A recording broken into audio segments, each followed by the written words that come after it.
tous les plans de l'ennemi qui influençaient négativement les vies ont déjà été annulés au nom de Jésus. Béni sois-tu dans le nom de Jésus. Amen. Les bien-aimés, je vous supplie de m'accorder une attention soutenue ce matin.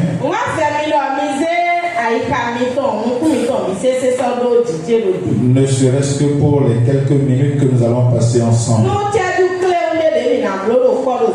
C'est vrai que je remarque que beaucoup sont en train de s'assoupir. Je ne sais pas pourquoi.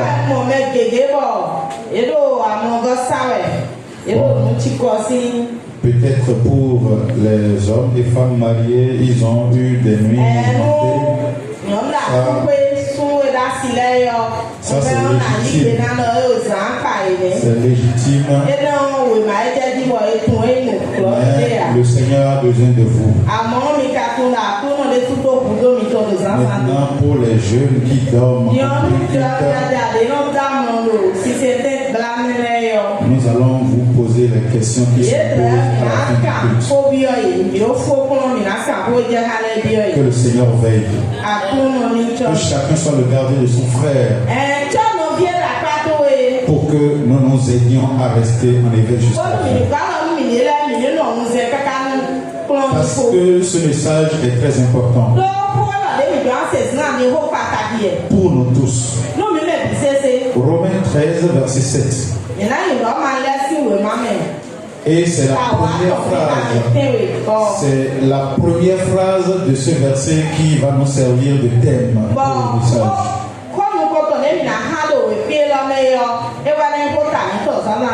Rendez à tous ce qui leur est dû. L'impôt à qui vous devez l'impôt. Le tribut à qui vous devez le tribut. La crainte à qui vous devez la crainte. L'honneur à qui vous devez l'honneur. Et j'intitule mon message Rendez à chacun ce qui lui est dû. Les bien-aimés dans le Seigneur, quand je parcourais, je lisais ce verset au cours de la semaine, une information particulière a traversé mon esprit. Je me demandais, mais pourquoi ce verset?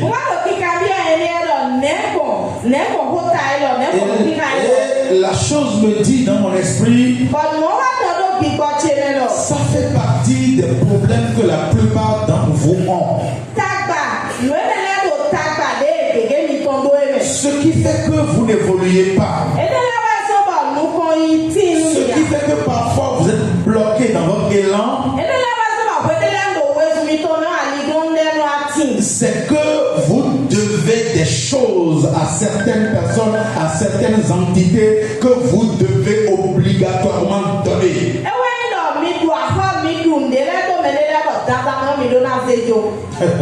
Amen. Amen.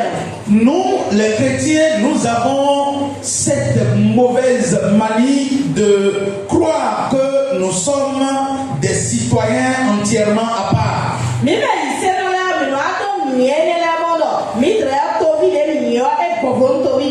C'est vrai, quelque part nous le sommes. Parce que au-delà de la citoyenneté naturelle classique que nous connaissons, nous sommes effectivement des citoyens célestes.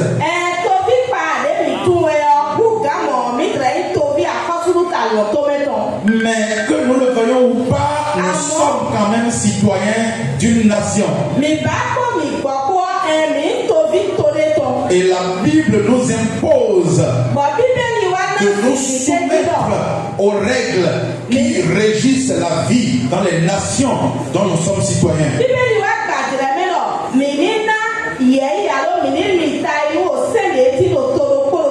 Ce passage que nous venons de lire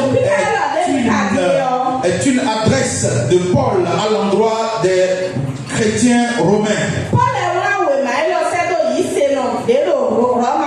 Et c'est dans un contexte où ces chrétiens avaient tendance à s'opposer à la domination romaine, aux règles que la civilisation romaine leur imposait, parce qu'ils estimaient qu'ils sont des enfants de Dieu, ils sont citoyens célestes et qu'ils ne sont pas obligés de se soumettre à ce que les Romains, qui les ont maltraités pendant des années, leur imposent.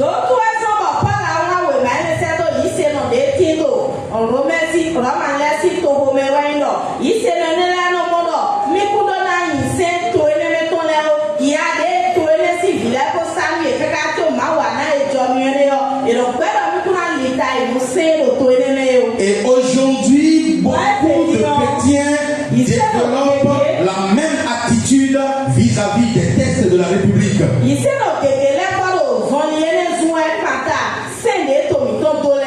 Beaucoup de chrétiens estiment que les gouvernements que nous avons à la tête de notre pays ne sont pas légitimes et que nous n'avons pas besoin de respecter ce qu'ils nous demandent.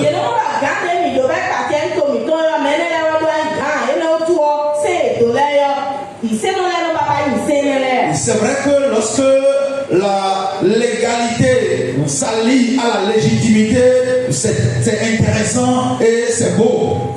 C'est vrai que quand ce qui est conforme à la loi s'ajoute à ce que tous les hommes acceptent, c'est plus facile à respecter. Par exemple, lorsque nous élisons un président à la tête de la République et que celui-ci est accepté par la majorité de la population, il est plus facile, plus aisé pour nous de nous soumettre à lui. Mais même si légitimité il n'y a pas, quelle que soit la personne que nous allons élire à la tête de notre nation,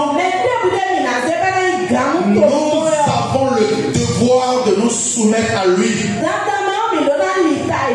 Parce que ce n'est pas lui la chose la plus importante, mais c'est l'institution qu'il incarne. Et les tests qui confortent sa position,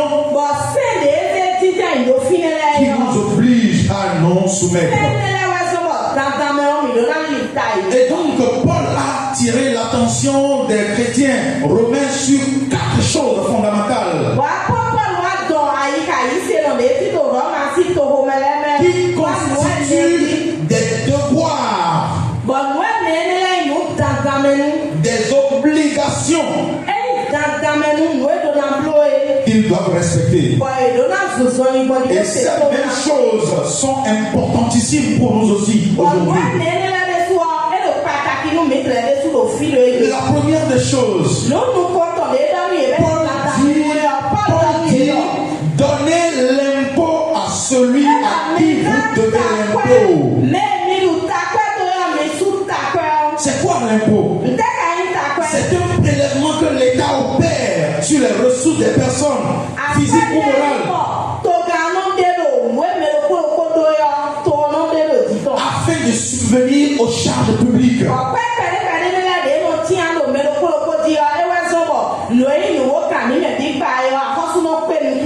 Et pour ceux qui sont allés un peu à l'école, nous disons au Bénin que notre budget est essentiellement fiscal. C'est-à-dire que les ressources dont l'État a besoin pour prendre soin des citoyens, pour réaliser des infrastructures, elles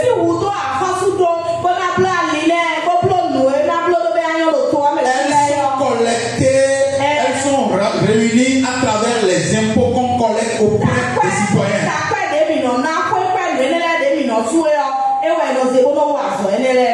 Et vous voyez, nous payons tous les impôts, même si nous ne le savons pas. Chaque fois que tu vas au marché et que tu achètes quelque chose, chaque fois que tu vas dans une boutique et tu achètes quelque chose, il y a déjà une une taxe qui a été prélevée sur le paiement que toi tu as effectué. Mais au-delà de ces impôts classiques que nous payons, il y a certaines personnalités physiques ou morales qui, en fonction des activités qu'elles exercent, ont l'obligation de déclarer et de payer certains types d'impôts particuliers.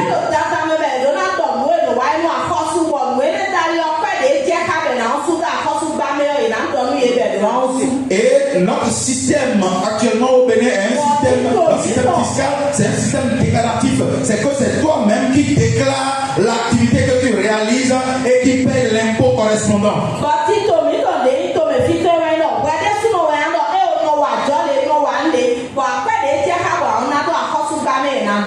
Mais qu'est-ce que nous constatons la plupart du temps? Le citoyen qui peut-être exerce une activité qui lui génère un chiffre d'affaires d'1 milliard va déclarer un chiffre d'affaires d'1 million.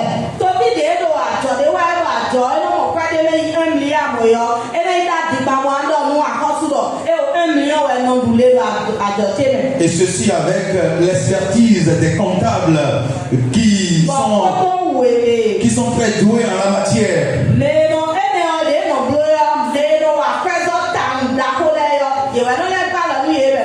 Parce que l'on estime que personne ne déclare jamais de toutes ces activités en toute sincérité.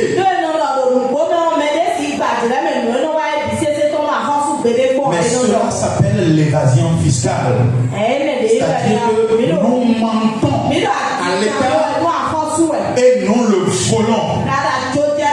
C'est-à-dire que nous sommes prêts à jouir de tout ce que l'État est prêt à réaliser pour nous, mais nous ne sommes pas disposés à faire en retour ce que nous devons faire pour que l'État continue à assumer ses fonctions, ses obligations.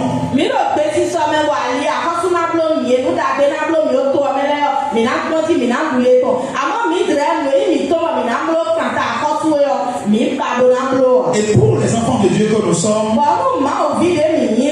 cela constitue une désobéissance vis-à-vis de notre Dieu qui nous demande de nous soumettre aux autorités. Cela constitue également un acte d'incrédulité parce que nous pensons qu'en payant correctement et sincèrement nos impôts, nous serons incapables de nous assumer, d'assurer le reste de nos besoins.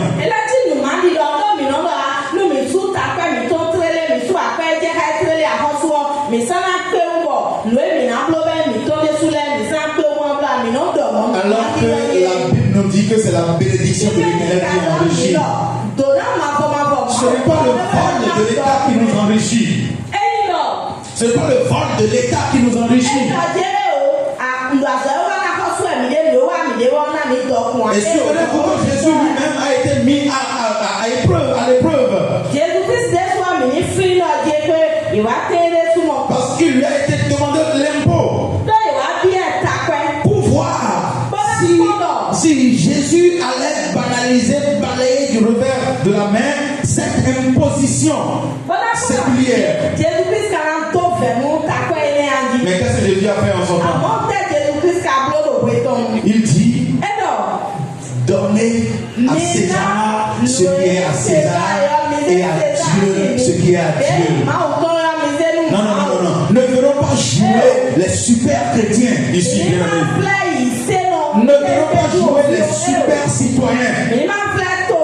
Quand quelque chose nous arrange dans les tests de l'État, nous applaudissons, nous encourageons, nous accompagnons. Mais quand quelque chose ne nous arrange pas, nous commençons par revendiquer notre citoyenneté céleste. Non, il faut faire la part des choses.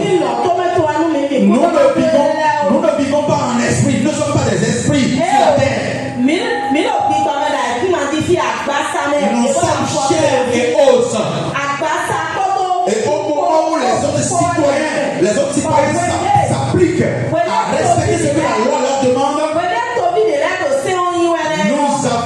le devoir de faire pareil. Libérer à l'État son impôt. Avant de réclamer à l'État ce qu'il nous doit. Amen. Amen. Ah oui, aujourd'hui c'est aujourd'hui. Là, on se demandait, mais on dit de chasser les démons et il parle d'impôts. Ça fait partie des impôts qui nous dérangent, ou des démons qui nous dérangent. Aucun respect pour les lois de l'État, les pièces de l'État.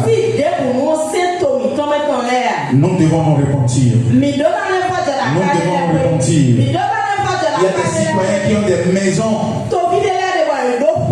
pour qui on a demandé, on a fixé des impôts, on a liquidé des impôts depuis des années. Et il ne paye jamais. Mais le jour où on viendra saisir leur maison, ils diront que l'État est méchant. Ils diront qu'ils ne vivent plus sous la loi, ils sont dans la grâce. Ne soyons pas aveugles. Ne soyons pas aveugles. La loi dont nous parlons, la loi dont la Bible parle n'est pas cette loi.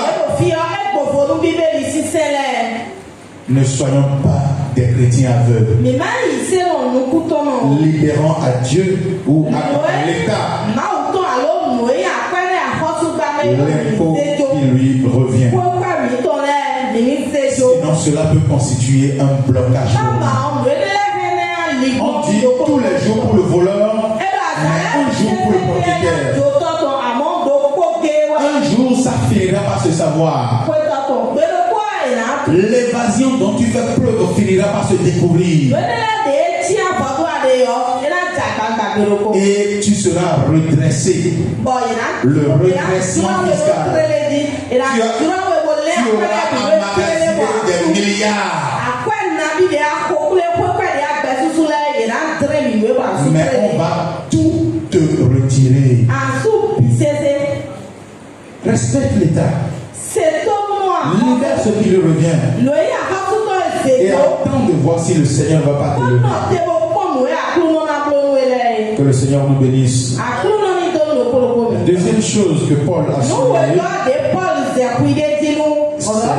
c'est le tribut. Le tribut, c'est une contribution qu'un État impose à un autre État qui lui est assujetti.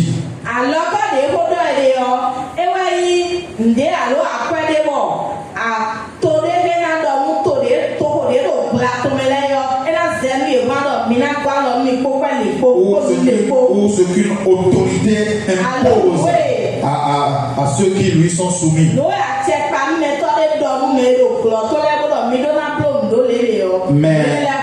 Mais au sens figuré, dans un autre sens, le tribut signifie tout simplement ce que l'on est obligé d'accorder à quelqu'un. Ce qu'on est obligé d'accorder à quelqu'un. Et les bien-aimés dans le Seigneur, nous nous fourvoyons sur beaucoup de plans en tant que chrétiens.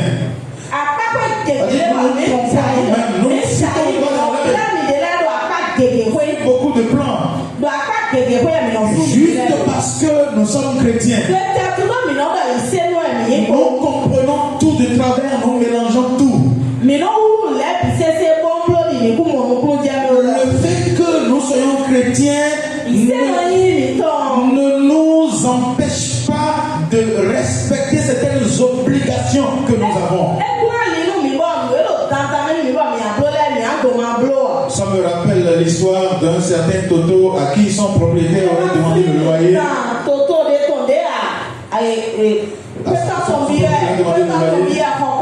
Alors que le pasteur a déjà dit à l'église que Jésus a tout payé à la croix. Et il dit à son propriétaire qu'il est un voleur. Qui ne sait pas que lui, il a déjà l'information. Jésus a déjà tout payé sur la croix.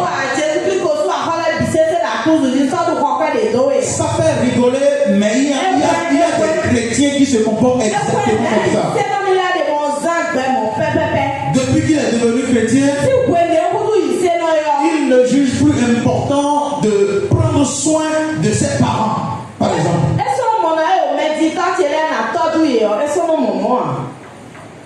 Alors que la Bible dit que ceux qui n'ont pas soin de leur famille, des membres de leur famille, sont pires que des infidèles.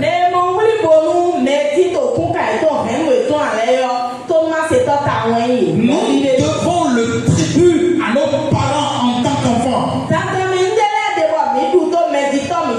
Même si nos parents sont des sorciers, nous leur devons le tribut. Même si nos parents sont des ivrognes, nous leur devons le tribut.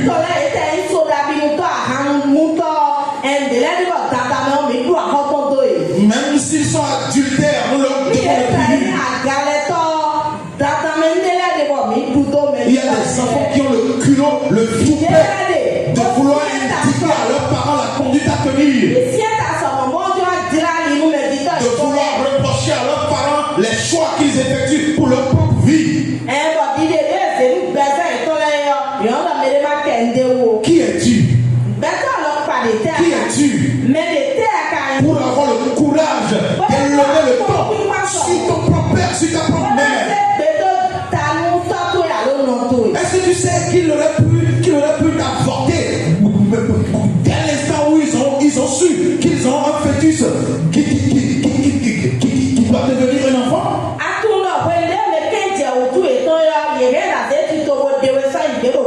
Tu dis qu'aujourd'hui c'est ta mère de sorcière. Sorcière de ton état, de son état, elle aurait déjà pu te manger, te consommer depuis ton enfance. Mais elle t'a laissé la vie sombre jusqu'à ce que tu sois devenu papa, maman. Et tu l'appelles de sorcière. Et pour ça, parce que tu es irresponsable, parce que tu es incapable d'assumer tes responsabilités, tu refuses de donner à ta mère ce dont elle a besoin, à ton père ce dont il a besoin. Toi tu es à Cotonou dans l'opulence, tu dors sous climatiseur et tes parents sont en train de souffrir, incapables de manger une seule fois même par jour. Et tu viens jouer les super chrétiens. Tu parles le tribut à tes parents. Tu leur dois le tribut. Tu joues les super chrétiens. Toi, Marie. Mais dans ta maison, tu es irresponsable. Tu prends à peine soin de ton épouse et de tes enfants. Je disais à mes frères et sœurs qui suivent le cours de l'école du mariage la dernière fois que moi je connais un papa. Je connais un papa. J'ai envie de dire que sur cette paroisse qui remet à peine l'argent de popote. Mais les soirs quand lui revient du boulot, il revient avec du poisson ou de la viande en sachet. Il se fout pas mal de ce que son épouse et ses enfants ont mangé. Et quand lui revient, il s'assoit. Il demande à son épouse d'envoyer la pâte et la sauce. Et il déverse tous les poissons, toute la viande dans la sauce. Et lui seul mange. Lui seul mange. Quelle sorcellerie! Vous avez appris ça où? Je vous assure, le jour où il y a eu un souci dans le foyer et où la femme m'a appelé et j'étais venu, super pasteur, pour venir trancher, pour venir situer les responsabilités. Quand la femme m'a balancé l'information, j'étais raide, j'étais incapable de bouger le petit doigt.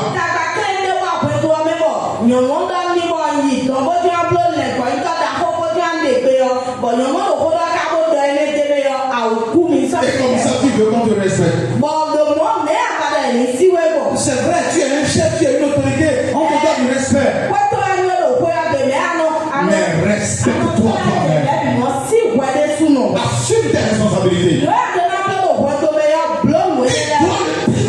ton épouse et à tes enfants. Tu irrites ta famille tout le temps. Comment une femme affamée peut-être capable de te donner le meilleur d'elle? Tu as épuisé la dame. Tu as extrait tout le jus qu'elle a en elle.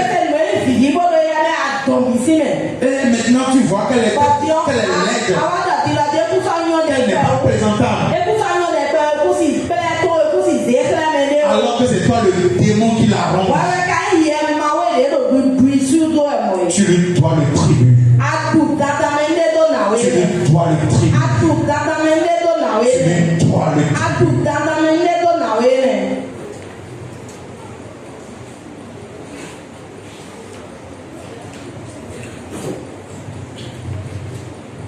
Les épouses, vous devez aussi un tribut à vos maris. C'est pas parce que nous sommes aujourd'hui tous à l'église. Vous savez, la loi dit que tous les hommes naissent libres et égaux devant la loi.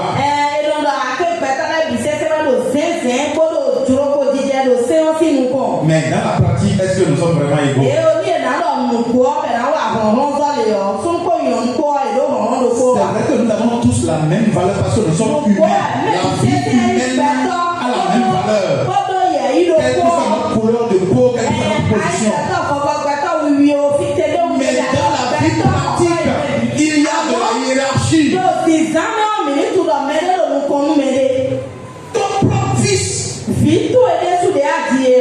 ton propre frère, vient d'élire comme président de la République ou autorité quelque part.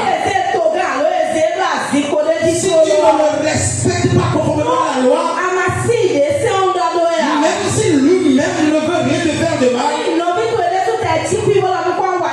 la loi qu'il incarne va te redresser. Il vous arrive d'oublier totalement que vos époux sont des autorités que Dieu a établies.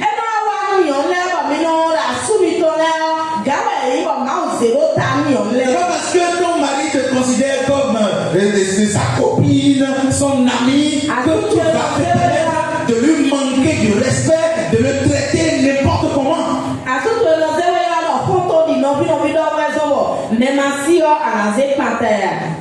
Tes obligations, tes responsabilités de femme au foyer.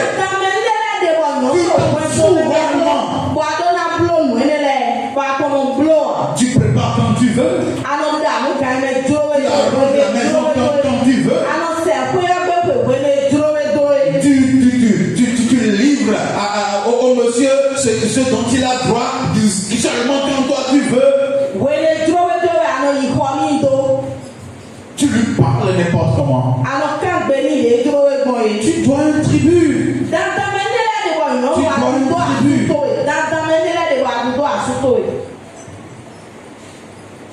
Je m'offusque de remarquer que certaines femmes sont tellement apparemment griffes, dépourvues d'intelligence, qu'elles se permettent par exemple de se donner des luxes qui humilient à la limite leur mari en public.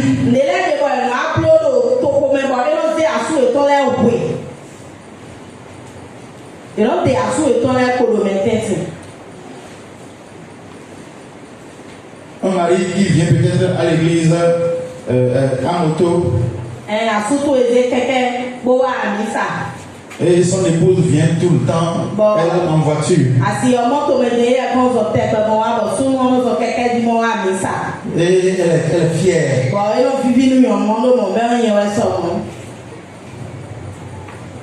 Elle est fière, ça ne lui dit rien.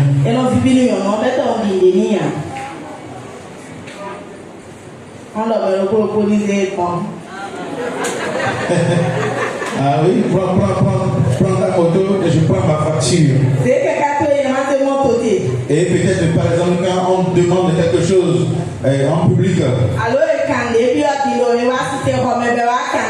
Son mari se lève et dit, je donne 20 000. Elle dit, je donne 200 000. Ça ne lui dit rien.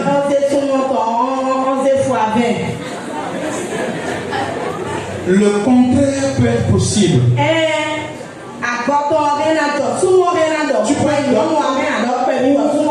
Ou tu peux donner peut-être 200 000 en premier et ton mari peut dire, bon, moi je donne 20 000 en plus, et j'accompagne mon épouse. Si lui-même veut.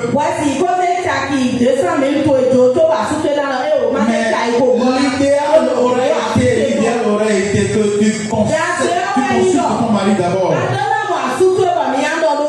Pour que vous preniez une décision collégiale. Nous devons le tribut. Il y en a qui ont des dettes envers autrui qui refusent de payer. C'est-à-dire ils ont emprunté de l'argent. Ils vont acheter à crédit. Donc comme ça, vous voulez que les gens continuent de vous vendre des choses à crédit, de vous prêter de l'argent?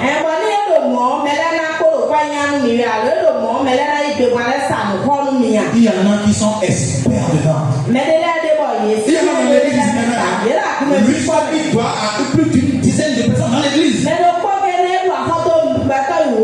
ne sais pas si c'est des incantations qu'ils font avant de parler aux frères ou si c'est des versets bibliques qu'ils lisent. Je ne sais pas.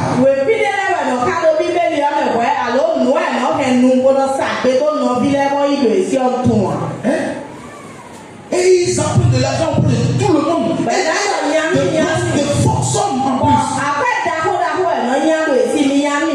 Et tu vois, c'est à cause de toi que d'autres maintenant qui sont vraiment dans le besoin, qui sont sincères, n'en trouvent plus. Les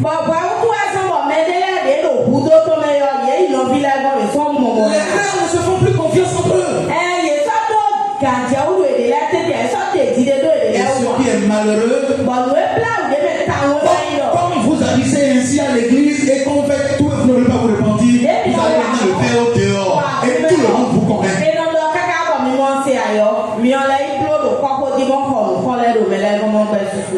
Quand tu vas sortir d'ici maintenant, il faut réfléchir à comment tu vas faire pour rembourser les dettes.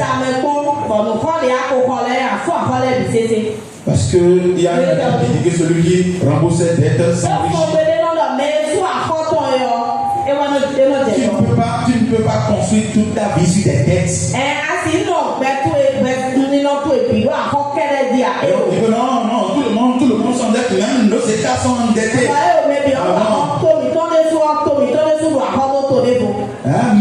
Même le président Patrice Talon a des dettes.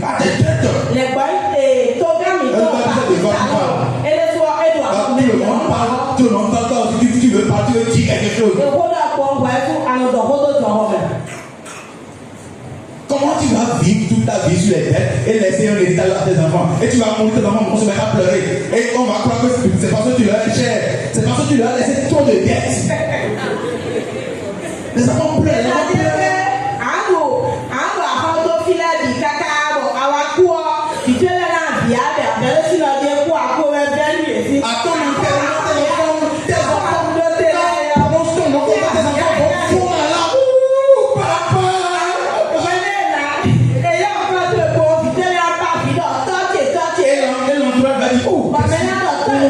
Qu'est-ce qu'ils aiment leur père? Et si un enfant veut, c'est déjà dit quel amour. Quel amour. C'est toi qui connais le poids des têtes qu'il a. Il a une méchance, Dieu. Il a une méchance.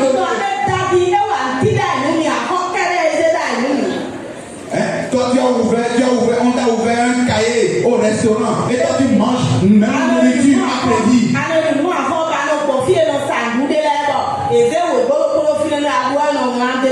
Et quand tu vas mourir un jour, maintenant tes enfants vont payer encore ça, en plus de la misère que tu leur as laissée. Tu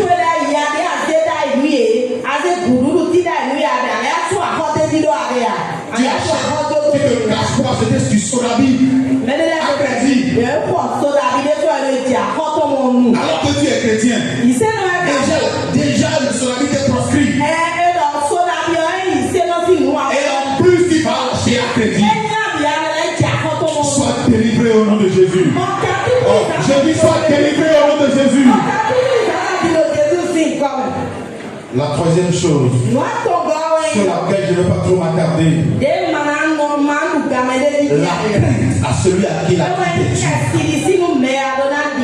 La crainte, c'est ce choix délibéré que nous faisons de nous soumettre à quelqu'un, de respecter quelqu'un parce que nous estimons qu'il mérite notre respect. Nous ne respectons pas Dieu parce que nous avons peur de lui.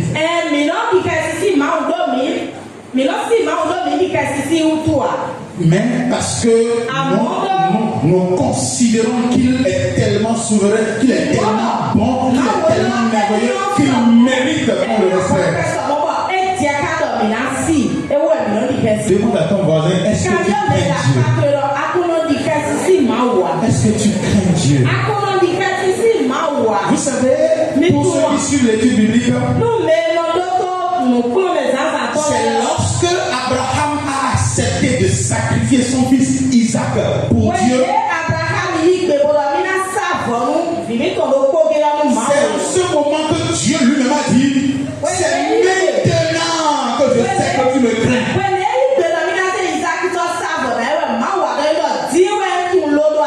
Alors qu'Abraham ne savait pas du tout que c'était un test que Dieu lui faisait.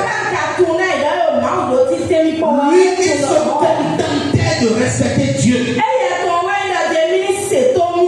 Parce qu'il a confiance en lui. Il sait qu'il peut tout. Qu'il est tout. Mon frère, crains Dieu. Dans tout ce que tu fais, crains Dieu. Parce que la Bible dit que la crainte de Dieu est le commencement de la sagesse.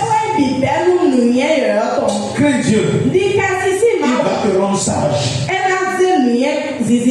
Crains Dieu. Il va t'élever. Crains Dieu. Il va t'épargner des malheurs. Parce que ceux qui agissent sans aucune crainte pour Dieu, ils se retrouvent surpris par les pièges de l'ennemi. Et ils se ferment à eux-mêmes la porte du bonheur, de la bénédiction. Abraham n'aurait jamais expérimenté toute la gloire, toute la bénédiction qu'il a eue dans sa vie s'il n'avait pas craint Dieu jusqu'à être capable de sacrifier son fils Isaac.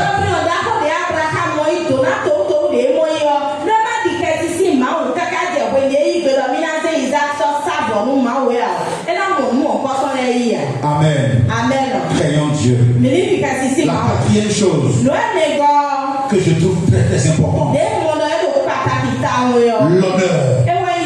l'honneur à celui à qui l'honneur est dû. Les bien-aimés, voici un domaine dans lequel nous les chrétiens nous péchons gravement. Et cela nous bloque de la pire des manières. N'oubliez pas, la Bible dit, celui qui reçoit un prophète, un qualité de prophète, reçoit les bénédictions de prophète.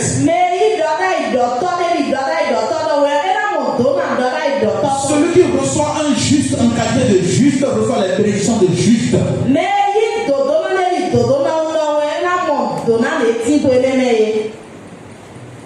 Mais qu'est-ce qui se passe?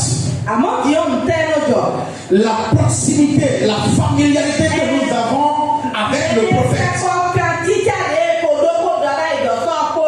nous amène parfois à ne lui donner aucun honneur.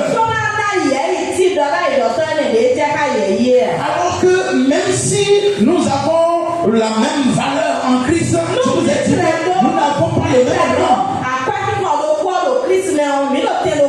Parce que nous n'avons pas la même mission. Et puisque nous n'avons pas la même mission, nous n'avons pas la même onction et nous n'avons pas les mêmes grâces. Et si donc tu ne donnes pas à celui à qui l'honneur est dû,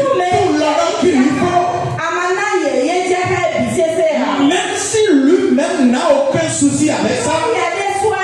Les bénédictions qui accompagnent l'honneur que tu lui donnes ne peuvent pas être comparables.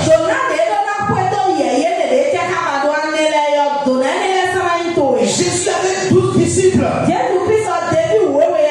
Pierre, Jacques et Jean expérimentaient quelque chose de particulier que tous les disciples n'ont pas vécu.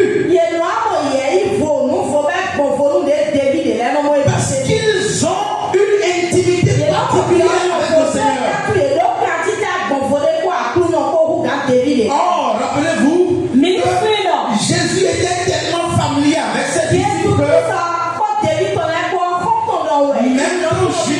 même quand Judas allait le vendre, il était obligé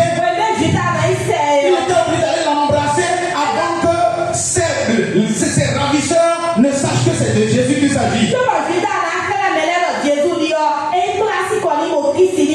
Mais cela n'a pas empêché les disciples d'honorer Jésus pendant tout le temps où il a été avec eux.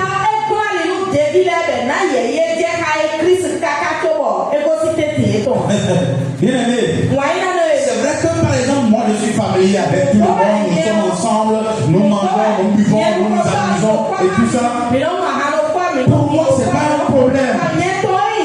Mais si toi, dans ta tête, tu ne sais pas faire la part des choses, et que tu ne m'honores pas en tant que leader spirituel,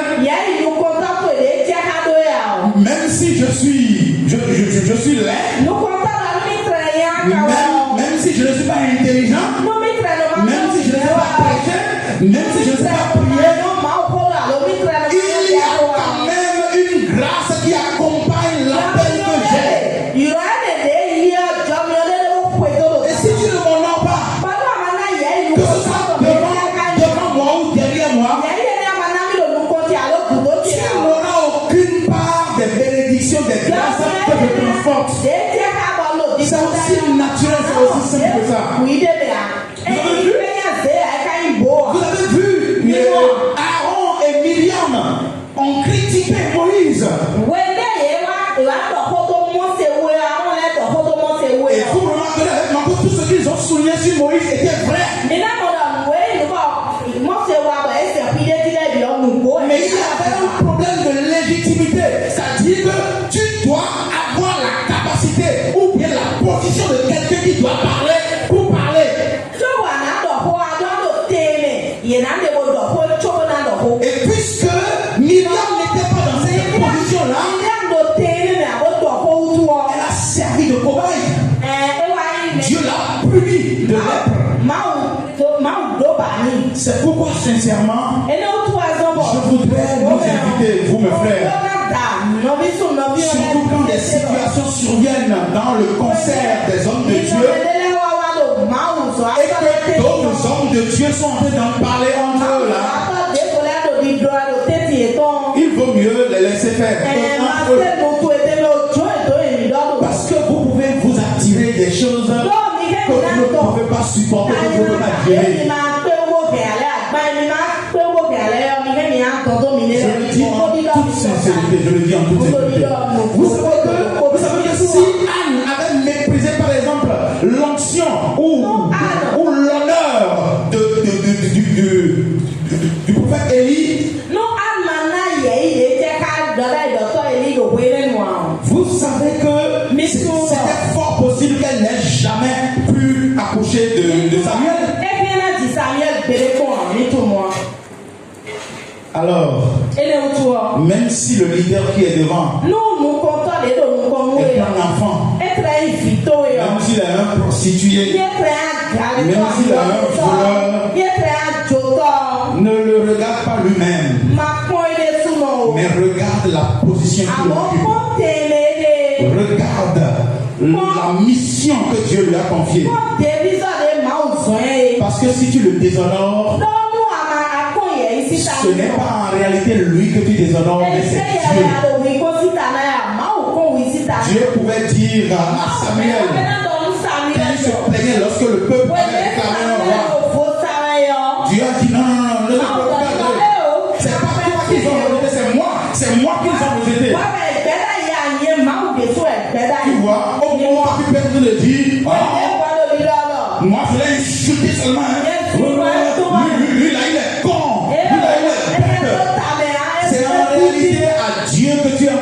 ça. Parce qu'on dit, mais donc on ça veut dire que c'est de Dieu que tu te moques, c'est Dieu que tu déshonores lorsque tu déshonores ses serviteurs.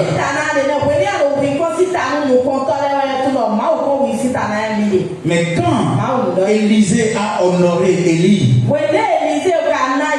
jusqu'à la fin de son parcours, qu'est-ce qui s'est passé? Il a reçu la double portion de l'onction d'Élie. C'est ce qui t'attend. Si tu peux souffrir d'honorer ceux qui méritent l'honneur. Au-delà des hommes de Dieu, honorez vos parents. Honorez vos parents. Je ne cesserai jamais de le dire. Honorez vos parents. Même si vous êtes instruits, ils ne sont pas instruits. Honorez-les. C'est à cause de vous qui n'ont pas été instruits. Ils auraient pu utiliser l'argent pour aller se faire former eux-mêmes et vous les laisser. Qui allait les accuser? C'est à cause de vous et moi que nos parents n'ont pas été instruits. Honorons-les, respectons-les. Parce que c'est ça qui va nous donner à nous autres la longévité.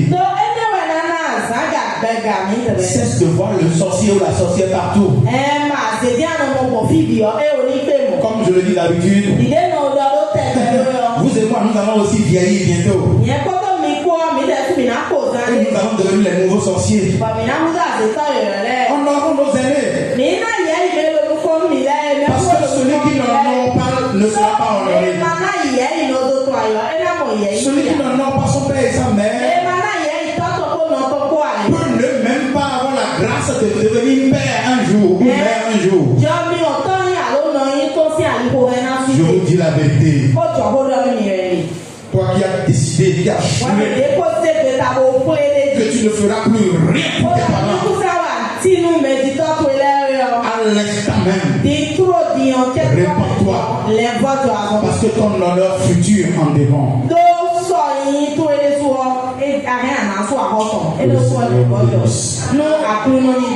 Bon dimanche. À chacun et à tous.